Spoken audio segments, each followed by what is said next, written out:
कि हे भोले बाबा, जब तक रक्षाबंधन का त्योहार पुनः वापस ना आ जाए तब तक आप मेरे भाई की 1 वर्ष तक रक्षा करना। ये महाराज राखी बांधने का नियम है। ये नहीं कि एक दिन पहले लिया और पहुंच गई भाई की कलाई में राखी को बांध लिया। शास्त्र कहता है कि 1 महीने पहले राखी को खरीदना चाहिए और नित्य भोले बाबा के मंदिर में उसका तिलक करना चाहिए, वंदन करना चाहिए, भोले बाबा से प्रार्थना करनी चाहिए कि मेरे भाई की रक्षा करना। जब भोले बाबा तुम्हारे भाई की रक्षा करेंगे तभी तो तुम्हारा भाई तुम्हारी रक्षा करेगा। इसीलिए इसको रक्षा सूत्र कहा जाता है। और जानते हो, आज माता जी ने बलि की कलाई में राखी को बांधा, उसी दिन से ये एक मंत्र बोला जाने लगा, एन बद्दो बलि राजा दानवेंद्रो महाबला तेन त्वाम प्रतिवदनाम रक्षेमाचल। जब रक्षा सूत्र बांधा जाता है, पंडित जी भी जब कलावा बांधते तो ये मंत्र बोलते हैं, एन बद्दो बलि राजा, बलि का नाम आता है। यहीं पर बलि वामन चित्र पूर्ण होता है। बोलो लक्ष्मी नारायण भगवान की, बोलो वृंदावन बिहारी लाल की। अब अष्टम स्कंद ही पूर्ण होता है। नवम स्कंद में श्री राम जी का जन्म कराया है। देखो भागवत जी में राम जन्म भी आया है और कृष्ण जन्म की कथा आई है, क्योंकि कृष्ण प्रधान ग्रंथ है। लेकिन थोड़ी सी 40 श्लोकों में राम जी की कथा को गाया गया है। तो हम राम जी की कथा विस्तार नहीं करेंगे, क्योंकि हमें कृष्ण जन्म कराना है। तो भगवान कन्हैया का बार-बार टेलीफोन आ रहा है मेरे पास। बोले पंडित जी जल्दी करिए, मैं अभी स्टेशन पर उतरने वाला हूँ, मथुरा से आ गया हूँ और थोड़ी देर में 5 बजे आपके मध्य में बिहारी जी आ जाएंगे। तो बिहारी जी को भी बुलाना है। तो राम जी का जन्म हम शॉर्ट में करा देंगे, बिल्कुल 2 चौपाइयों में राम जी का जन्म कराएंगे, क्योंकि जब तक राम जन्म नहीं होगा तब तक कृष्ण का जन्म नहीं होगा। राम जी मर्यादा पुरुषोत्तम है और भगवान कन्हैया लीला पुरुषोत्तम है। जब तक व्यक्ति के जीवन में मर्यादा स्थापित नहीं होगी तब तक लीला नहीं हो सकती है। पहले अपने को मर्यादित करिए। तो आइए राम जन्म की ओर चलते हैं। अच्छा ये बताओ, राम जी का जन्म कहाँ हुआ? बोलो, आप लोगों से पूछेंगे कहाँ हुआ? कहाँ हुआ बोलो? अयोध्या में।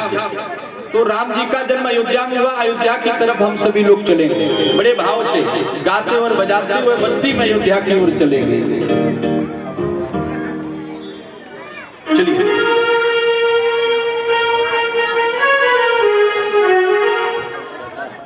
बड़े भाव से अयोध्या की ओर दर्शन करेंगे। भगवान राम का जन्म होगा, चारों भाइयों के सहित अंशन सहित लीन अवतार।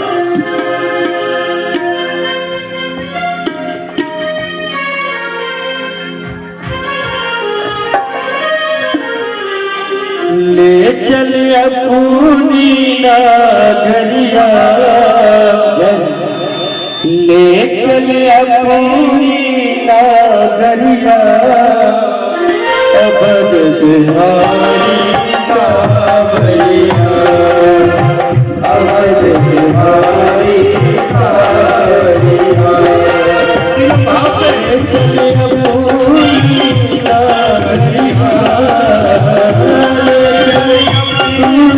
नगरिया, नगरिया, अवध बिहारी सावरिया, अवध बिहारी सावरिया।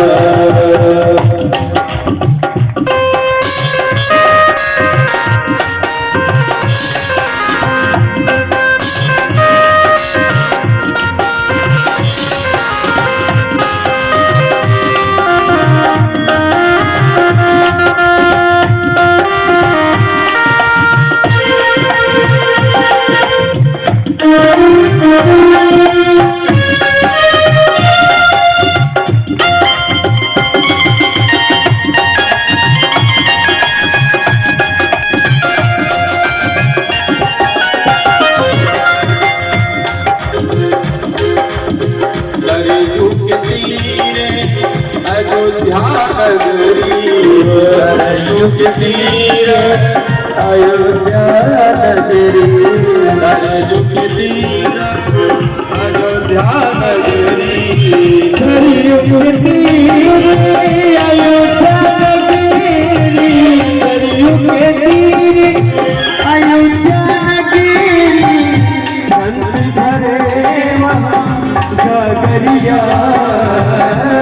भक्ति भरे गालिया अवधि बिहारी सावरिया अवधि बिहारी सावरिया ले चले अपनी नगरिया ले चले अपनी नगरिया अवध बिहारी सावरिया अवध बिहारी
भव्य मंदिर निर्माण हो रहा है। हमारे योगी जी कि वहां पर सरकार है और भव्य मंदिर निर्माण कराया जा रहा है अयोध्या में। आप जाइए कभी अयोध्या, राम जी के भी दर्शन करिए, भगवान कन्हैया के भी दर्शन करिए। और मेरा तो ये सौभाग्य है कि हम उस भूमि से आते हैं, इधर कन्हैया जी हैं और इधर राम जी बैठे हैं। इतना बड़ा सौभाग्य है क्योंकि मथुरा में भगवान कन्हैया का प्रकट हुआ और अयोध्या में भगवान राम आए। आज राम जी कैसे आए, बस इस पर हम चर्चा करेंगे, ज्यादा बड़ा नहीं, छोटा सा राम जन्म करवा देंगे। क्योंकि जब हम राम कथा बोलते हैं तो विस्तार से राम जी का जन्म करवाते हैं। हम भागवत भी कहते हैं, राम कथा भी कहते हैं। सुंदर दर्शन ये कराया, राम जी का जन्म कैसे हुआ। महाराज दशरथ के कोई पुत्र नहीं हुआ, और जब कोई पुत्र नहीं हुआ तो गोस्वामी जी एक चौपाई लिखते हैं। जो लोग रामचरितमानस का अध्ययन करते हैं वो जरा गौर करें। जहां पर रामचरितमानस में एक बार शब्द आया है, एक बार शब्द, तो समझिए वहां पर कोई घटना जरूर घटी है। और रामचरितमानस में एक बार शब्द आया है। गोस्वामी जी लिखते हैं कि एक बार भूपत मन माही लीलान मोरे सुत नाही। भूपत मन माही लीलान मोरे सुत नाही। भूपत मन माही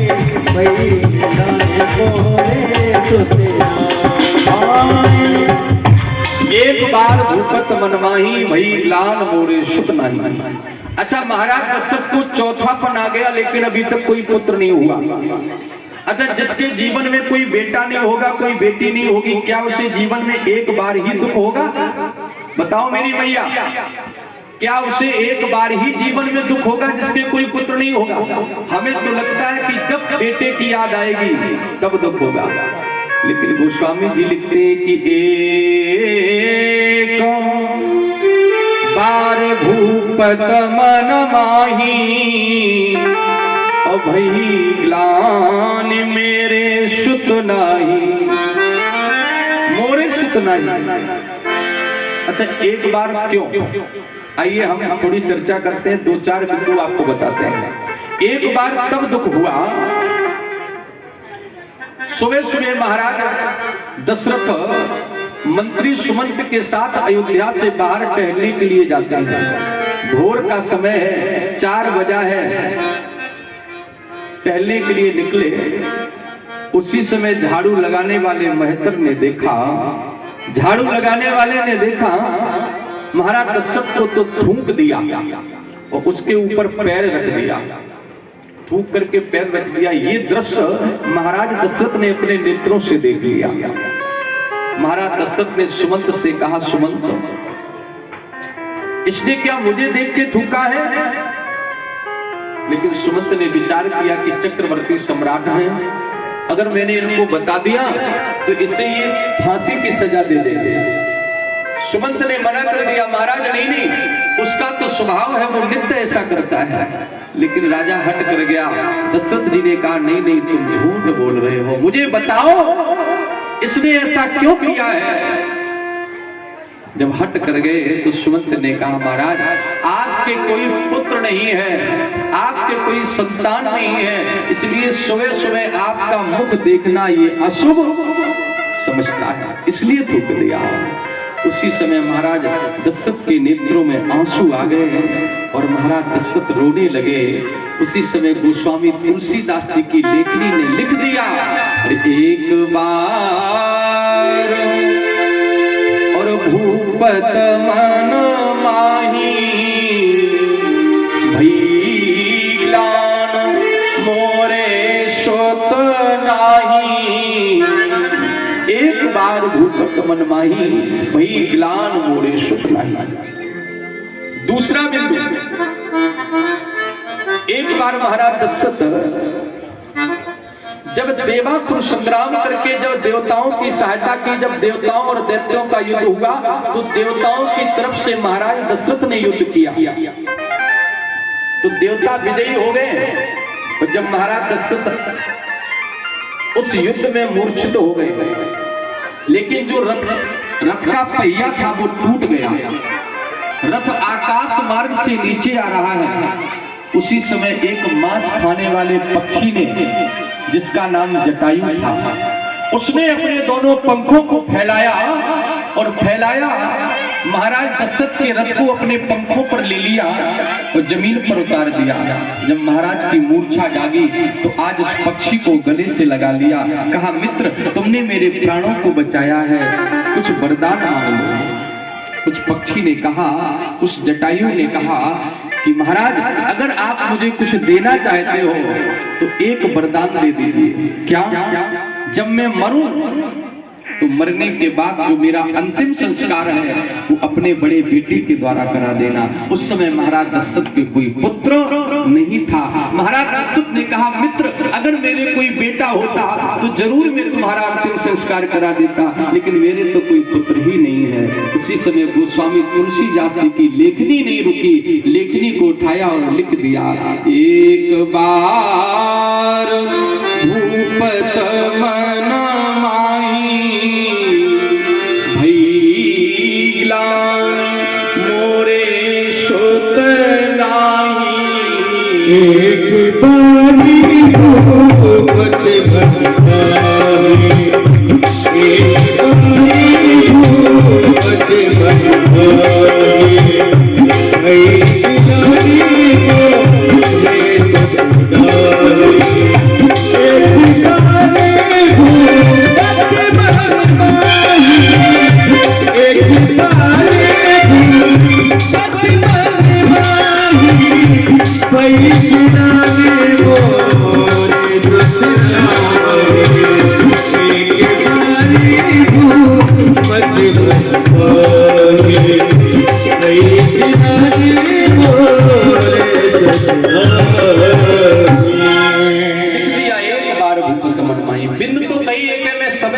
जरूर बता देता, कई एक बिंदु है लेकिन नहीं बता सकता समय अनुसार, दो ही सुन लो केवल, बहुत बता देता। महाराज दशरथ के जब पुत्र नहीं हुआ तो आज इन्होंने विचार किया कि क्या करना चाहिए।